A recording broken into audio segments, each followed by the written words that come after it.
There's nothing quite like spending time in nature. It's something that truthfully I haven't done in quite some time, just given how busy life can get sometimes. But the more distant or further away I am from nature, the more I feel like something is missing. The more I feel like I'm not truly home. And of course, that's just a temporary feeling, right? One can be home anywhere. One can be home in an empty office building. One could be at home, at their physical home. One could be at home in a place they find, uncomfortable or not that pleasant. So we have to recognize and appreciate that things are temporary, feelings are temporary, but there's something to be said about our true home, right? And how no matter where we are in the world, uh, being in nature has that special quality, has that special feeling, that sense where we can just kind of let everything go and be completely ourselves. There's no judgment in nature. There's no anger in nature. There's no impatience in nature. There's no time in nature, right? There's no present or past or future. It's really a place, but more than just a place, it's an experience.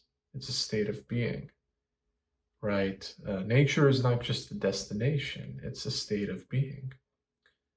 It's where one goes to consolidate and make sense of their thoughts, to truly enter the sanctuary of the soul, and to ponder and reflect upon the real things that matter in life. The things that sometimes get forgotten or overlooked in the day-to-day hectic nature of our busy lives. Which is why I wanted to spend some time on this video talking about the importance of nature and the importance of allocating that time to being in nature, right? Because whether you're an outdoor person or not, whether you love to do outdoor activities or not, um, being in nature can benefit all of us, right? It doesn't mean that we have to do all these crazy extreme activities and, be this adventurer that, treks a new place every day, but it does mean, carving out some time in our lives to be in nature and to do so regularly, right? To take a walk in the park, to go out on a hike, to go spend time kayaking on a lake, or to sit in a garden, to watch the trees, the birds, the animals, the different cloud formations in the sky. All of these things leave an amazing imprint on our lives. It helps soothe our minds. It helps wash away any sort of stress or worries we might be having in that moment. And I know the natural response might be, well, I don't have time for that, right? I'm so busy in my life. I sometimes find myself saying that, right? There's so much to do. There's so much that needs to be done before the day is over. But just even stepping out for a moment and doing so consciously, doing so with the intention of being immersed in your surroundings and stepping back for a moment, not making your life the center of the universe, but rather seeing the entire world, seeing the entire surroundings that you're in as the central focal point of existence. Nature is this wonderful thing where it's so grand, it's so majestic, and yet at the same time, it's so calm and peaceful and behind the scenes in the background, not raising its hands and trying to catch your attention, right? It's almost kind of unnoticed. You could be walking across a park every day to go to work and may not appreciate the beauty inside that park. That's how subtle nature is. That's how sort of unnoticed it can sometimes be. But then again, that's where the importance of consciousness is so important. Because when I'm talking about nature, I'm not saying necessarily that you have to get in your car and drive 3, 4 hours to go to a national park or to go to, a natural preserve or some place dedicated strictly for outdoor recreational activities. I'm talking more so just the immediate and direct surroundings that you're in, right? Because no matter where you are today, if you remove all the homes, if you remove all the streets and the cars and the lamps and the traffic signals and everything, that was once a place of nature. And of course, as civilization grew, we've built around that. We've unfortunately had to tear down a lot of that nature in order to make room for us to grow and inhabit and to live our lives. But there's still a part of that within our society, right? Even if you go to some place like New York, which is just, downtown Manhattan is full of buildings, no matter where you look, right? But walk a little further north and you're in Central Park. And you'll feel like for a moment that you're removed from society, you're removed from all that chaos that is happening just a few blocks south.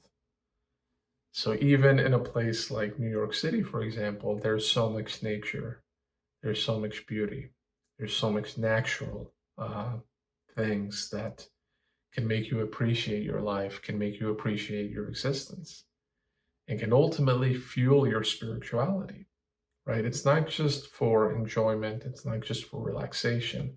That might be why we initially go to nature. But if we go there often, if we start to let nature do its magic, we start to see that it provides many more benefits than just the immediate stress relief or the immediate decompression. It's actually a gateway to spirituality. It's a way for us to perceive what can't be perceived, a way for us to experience what is beneath the surface. And it's that I wanted to now spend some time exploring and discussing, because I truly believe one of the most powerful teachers you can ever have on this journey is nature itself. It's no surprise that so many artists, so many people from creative backgrounds go to nature because they're able to tap into something that is so unseen, right? That's where the true self emerges. The true self is not what you see in the mirror. The true self is not this image of yourself that you are presenting to others or to yourself on a day-to-day basis. The true self is much more subtle. It requires time and introspection and patience and effort to really uncover and to bring to the forefront. But when you're in nature, in addition to kind of all those creative juices that I mentioned, you also see the spiritual juices flowing. You start to see things a little bit differently. You start to slow down, and it's this act of slowing down that enables you to see through life. Not to see life, but to see through life. To see all the different layers, all the different dimensions that comprise this existence that we're living. This is so fundamental to your spiritual growth. And I truly feel that some of my greatest moments of spiritual growth happened or was sparked by an experience in nature. Whether that was a walk, whether that was a hike, whether that was just spending a few days without my phone, disconnected, and just allowing myself to kind of come up for air, right? Because when you live a busy life, you always feel like you're drowning. You always feel like you're struggling. You always feel like you can never get on top of things. You can never get ahead of it, because as soon as you finish one thing, something else comes up. As soon as you finish that, something else comes up. And so it's this never ending cycle, and you feel like you're just kind of going with the motions. You're not really having any sort of grasp or control of what's going on. But when you're in nature, you kind of relinquish that grasp. You relinquish that need to be in control. You let go of whatever is, taking up your mind and your day, and you allow time for your own growth, your personal growth, your spiritual growth, your connection with the divine, right? Because one of the ways that God makes himself most apparent is through nature.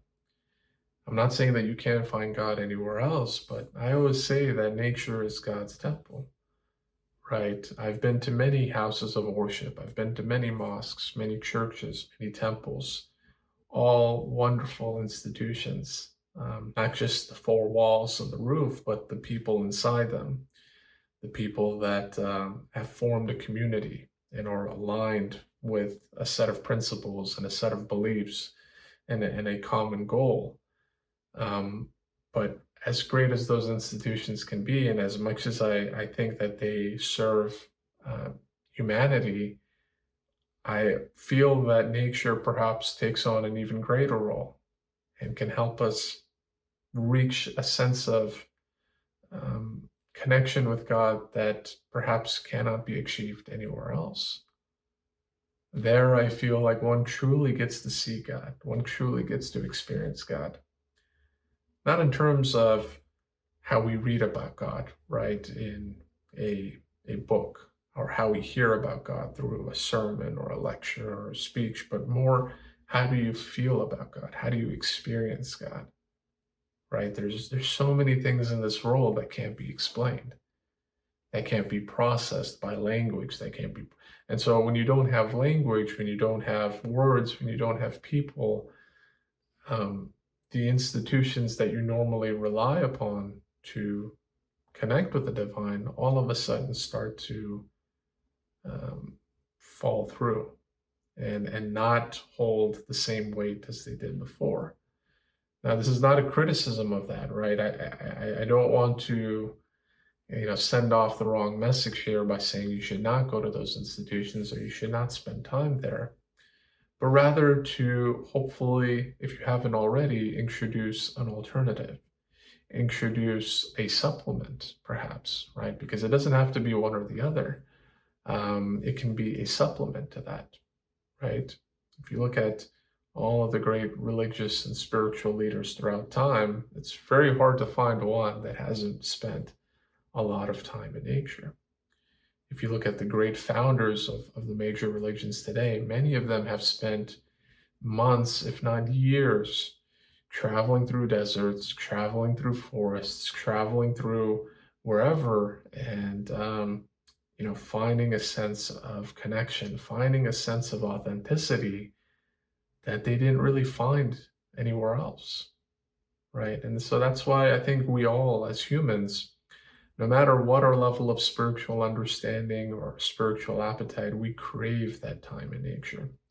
We may not realize it, right? I'm not saying we all the time realize it, but when we feel restless, when we feel like the world is just collapsing in on us, what our heart, what our soul, what our body is really telling us is leave this behind. Go spend some time in nature. Go disconnect. And even though it can't be long term, even though it can't, not all of us have the luxury of just kind of leaving everything and going in the mountains and, spending 3 months at a time and, being fully disconnected in solitude. Not all of us have that privilege. If you do, that's great. That's use that time, use that precious moments that you have to invest in yourself and to grow and to learn and to expand your horizons. But for the rest of us that don't have those luxuries, it's important to just at least, even if it's a few minutes a day, right? One of the things that I appreciated a lot and still appreciate with this house that we're living in currently, but even more so the previous house, was it had an amazing backyard. And that backyard was open, and you could just see for miles and miles and miles trees and the sky and the mountains behind, and of course all the different animals, the squirrels, the birds, the hawks. It just created a very serene and peaceful atmosphere that, when I had kind of this writing and poetic streak, I would often find myself spending a lot of time in that backyard and truly connecting with myself, truly feeling at peace. Some of my happiest and most productive moments were actually in that backyard. So if there's anything that can give you some inspiration, if there's anything that can give you that spark to kind of help you get out of that rut, get out of that, monotony of your daily life, then certainly nature is a powerful tool to unlock that.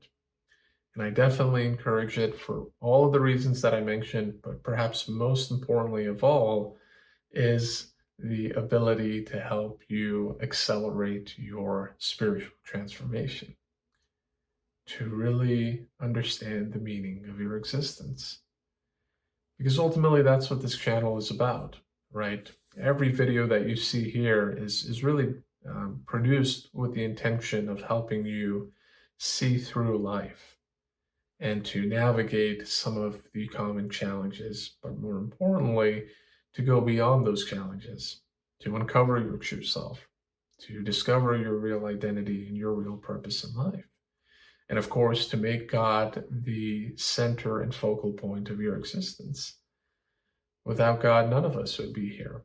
And so it is our, I don't want to say duty because, then it sounds like something that you're forced to do or you're required to do. It's more of a you want to do because you've been given this amazing privilege to be on this earth, to live, to experience this amazing dance called life. And so why wouldn't you want to connect with your creator and to be one with him, to form such a incredible bond that he is with you every step of the way?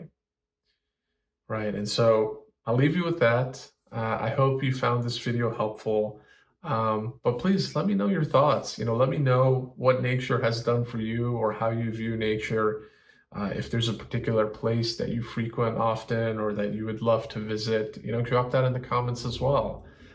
It's always great to see how people connect and interact with nature, whether that's something as simple as their neighborhood park or, in my case, my backyard, to something more exotic and adventurous. Who wouldn't love that to travel halfway across the world and to be able to experience something totally new, totally different? That would be amazing. But I'll leave you with this, which is to say that nature is one of the most underrated ways to connect with God, to find true peace and to find true happiness. Not just in terms of the basic and the simple relaxation that we all need from time to time, which is great, but more importantly, on a deeper level, to unravel those layers, to finally put at rest the chaotic and the monkey mind, to be able to see and experience our true self, right? The calm and resting state that we are operating under, despite everything else that's kind of going on top. So I won't overcomplicate this message. It all can be simplified into a few words, which is go out in nature, go experience it, make it a part of your daily existence. Don't make it something where you only get to do once in a blue moon. Just really, there's so many opportunities, as I mentioned, even if you live in New York City or somewhere that's very urban, there's still ways to kind of connect with nature. And if you have the opportunity to go beyond that, then certainly do so. This spiritual journey is not measured in distance, it's measured in depth. And the further you can go within yourself, the further you have traveled. So let nature be your teacher, let nature be your guide, your Sherpa, to help you, ascend the highest mountains. And I wish you all a wonderful journey with that. As always, would love to hear your thoughts. And if you enjoyed the video, please don't hesitate to drop a like, and to check out some of the other videos on the channel and to subscribe if you feel that these videos are useful and providing valuable content for you. But with that, I'll leave you at that. I hope you have a wonderful day and week ahead, and I look forward to speaking with you next time.